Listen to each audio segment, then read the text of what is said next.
सत्य, न्याय और धर्म की विजय के महापर्व विजयदशमी के अवसर पर मंगलवार शाम को गोरक्षपीठाधीश्वर मुख्यमंत्री योगी आदित्यनाथ की पारंपरिक शोभा यात्रा भव्यता से निकली। उल्लास व उत्साह के बीच शोभा यात्रा का रास्ते भर हुआ अभिनंदन सामाजिक समरसता के ताने बाने को मजबूत करता रहा। मंगलवार दोपहर में गोरखनाथ मंदिर के तिलक हाल में दशहरा के पारंपरिक तिलकोत्सव कार्यक्रम का आयोजन हुआ। इस अवसर पर कई साधु संतों ने गोरक्षपीठाधीश्वर एवं मुख्यमंत्री योगी आदित्यनाथ को तिलक लगाकर उनसे आशीर्वाद लिया। इसके बाद गृहस्थ श्रद्धालुओं ने भी गोरक्षपीठाधीश्वर को प्रणाम कर उनसे आशीष प्राप्त किया। गोरक्षपीठाधीश्वर ने सभी को विजयदशमी की शुभकामना के साथ आशीर्वाद दिया। नाथ संप्रदाय की विश्व प्रसिद्ध गोरक्षपीठ के कई अनुष्ठान अद्भुत और विहंगम हैं। इन्हीं में से एक प्रमुख अनुष्ठान है विजयदशमी की शोभा यात्रा। मंगलवार को इस पावन पर्व पर शाम करीब 4 बजे से भव्य शोभा यात्रा निकाली गई। गुरु गोरखनाथ का पूजन कर और उनका आशीर्वाद लेकर सीएम योगी आदित्यनाथ रथ पर सवार हुए। इस दौरान सुरक्षा के कड़े इंतजाम थे। जगह जगह स्वागत में कलाकारों के विविध लोक नृत्य समूची भारतीय संस्कृति का प्रतिनिधित्व कर रहे थे। पूरे रास्ते दोनों किनारे पर श्रद्धा से भाव विभोर लोग गोरक्षपीठाधीश्वर की एक झलक पाने को आतुर नजर आ रहे थे।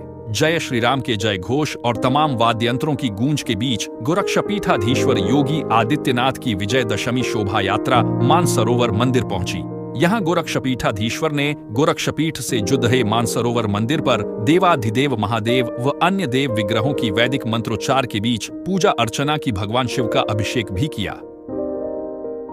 मानसरोवर मंदिर में पूजन के उपरांत सीएम योगी की शोभा यात्रा मानसरोवर रामलीला मैदान में पहुंची। यहां चल रही रामलीला में उन्होंने प्रभु श्री राम का राज तिलक किया। इसके साथ ही प्रभु श्री राम, माता जानकी, लक्ष्मण व हनुमान का पूजन कर आरती भी उतारी। रंग रूप अलग अलग हो सकते हैं,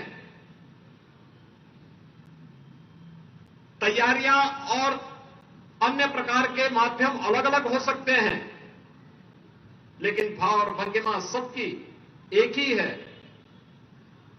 कि अपने प्रभु श्री राम के प्रति अपनी आस्था को मैं व्यक्त कर सकूं और सनातन धर्म को इसके माध्यम से पुष्ट कर सकूं, मजबूत कर सकूं। ऐसा नहीं कि केवल त्रेता युग में ही रावण आया था। हर कालखंड में एक साथ अगर दैवीय शक्तियां चलती हैं तो दूसरी ओर राक्षसी प्रवृत्तियां भी साथ साथ चलती हुई दिखाई देती हैं। लेकिन जब सकारात्मक ताकतें मजबूत होकर के अपने पथ का अनुसरण करते हुए, अपनी एकता का मार्ग का अनुसरण करते हुए समाज और राष्ट्र के हित में कार्य करती हैं, तो धर्म, सत्य और न्याय सदैव विजयी होता है। लेकिन जब भी इन शक्तियों में बिखराव होता है, विभाजन होता है, सकारात्मकता कम होती है, नकारात्मकता बढ़ती है, तो राक्षसी प्रवृत्तियां हावी होती हुई दिखाई देती हैं। दुष्प्रवृत्ति के रूप में, वो किसी भी रूप में हो सकता है। वह आज के प्रत्यक्ष में अगर आप देखेंगे, वह आतंकवाद के रूप में हो सकता है, नक्सलवाद के रूप में हो सकता है, अलगाववाद के रूप में हो सकता है, उग्रवाद के रूप में हो सकता है, माफियावाद के रूप में हो सकता है, आपराधिक गतिविधियों के माध्यम से हो सकता है, अनावश्यक समाज में अराजकता पैदा करने की किसी भी दुष्प्रवृत्ति के रूप में हो सकता है। और यह हम सबकी जिम्मेदारी बनती है कि सकारात्मकता को ध्यान में रख करके हर कालखंड में कभी इस कार्य को भगवान विष्णु के परम भक्त प्रहलाद ने किया था। नरसिंह के अवतार के रूप में भगवान विष्णु को स्वयं आना पड़ा था। कभी देवासुर संग्राम में इस कार्य को करने के लिए स्वयं विष्णु को आना पड़ा था। अलग अलग भगवान विष्णु के अवतार तो इस बात के साक्षी हैं। कभी स्वयं प्रभु राम के रूप में, कभी प्रभु कृष्ण के रूप में,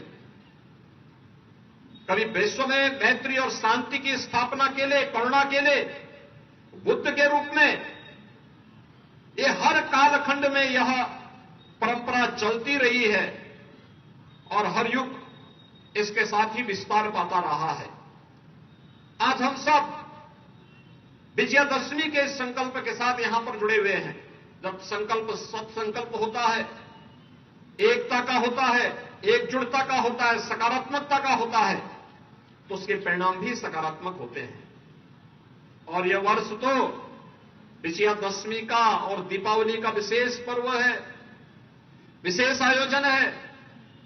विशेष आयोजन इसलिए है क्योंकि भगवान राम की विजय आज से हजारों वर्ष पहले लंका में हुई होगी, लेकिन इस वर्ष में प्रभु श्री राम 500 वर्षों का इंतजार करते हुए अपने स्वयं के भव्य मंदिर में विराजमान होने वाले हैं।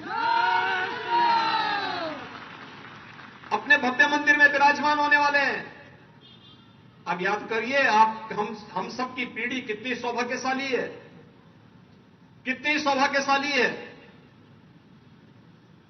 कितनी पीढ़ियां चली गई, लाखों लोगों ने अपने आप को बलिदान कर दिया, लेकिन अयोध्या में श्री राम जन्मभूमि के लिए कुछ लोग आंदोलन कर रहे थे, कुछ लोग संघर्ष कर रहे थे, कुछ लोग समर्थन कर रहे थे, कुछ लोग उस दृश्य को देख रहे थे, अन्याय और अत्याचार के दृश्य को देख रहे थे, लेकिन न्याय पाने की कहीं कोई स्थान नहीं दिखता था कि कहीं से हमें लगता हो कि आंदोलन दोनों तरफ ओर से चला था, शांतिपूर्ण तरफ ओर भी चला था, शांतिपूर्ण तरीके से भी चला था, उग्र तरीके से भी चला था, लेकिन कहीं भी न्याय पाने कि कहीं भी कोई रास्ता नहीं दिखता था। लेकिन जैसे जैसे सकारात्मकता गई और उस सकारात्मकता का परिणाम था जब देश के अंदर और प्रदेश के अंदर डबल इंजन सरकारें चलनी शुरू हुई और एक दिशा में सोच प्रारंभ हुई देश की, प्रदेश की, जनता की, परिणाम हम सबके सामने था। अयोध्या में प्रभु श्री राम के भव्य मंदिर का मार्ग प्रशस्त होता है, शांतिपूर्ण तरीके से, सौहार्दपूर्ण तरीके से सारा कार्य आगे बढ़ता हुआ दिखाई देता है। याद करिए, आज से 6 वर्ष पहले हम लोग यहां पर आते थे, कितना जर्जर मंच लगता था, कितनी अव्यवस्था रहती थी, इतनी भारी संख्या में जो श्रद्धालु यहां पर बैठे हैं वे बैठ नहीं सकते थे। कहीं कीचड़ रहता था, कहीं अव्यवस्था रहती थी, कहीं दिक्कतें होती थी, कहीं पर कमेटी के लोगों को इस बात की चिंता होती थी कि इस बार तुम कार्यक्रम कर पा रहे हैं, अगले वर्ष क्या होगा। अगले वर्ष की चिंता इस बात को रहती थी कि बाउंड्री वॉल धीरे धीरे करके टूट रही है और ऐसा ना हो कि अगली बार तक कोई व्यक्ति यहां कब्जा कर ले। लेकिन आज ऐसा नहीं है। आज तो रामलला का अपना भव्य मैदान भी है, मंच भी है, बाउंड्री वॉल भी है, एक सुरक्षित स्थान भी है। और ये केवल यहीं पे नहीं है, बड़घाट में भी ऐसे ही हो गया है। अच्छा मंच बन गया है, अच्छा स्पेस उनके पास भी आ गया है। और ऐसे ही प्रदेश के अंदर हजारों स्थानों पर रामलला के मैदान राम के नाम पर, भगवान राम के नाम पर सुरक्षित हो गए हैं। सार्वजनिक कार्यक्रम हो सकते हैं, कोई भी कार्यक्रम हो सकते हैं वहां पर।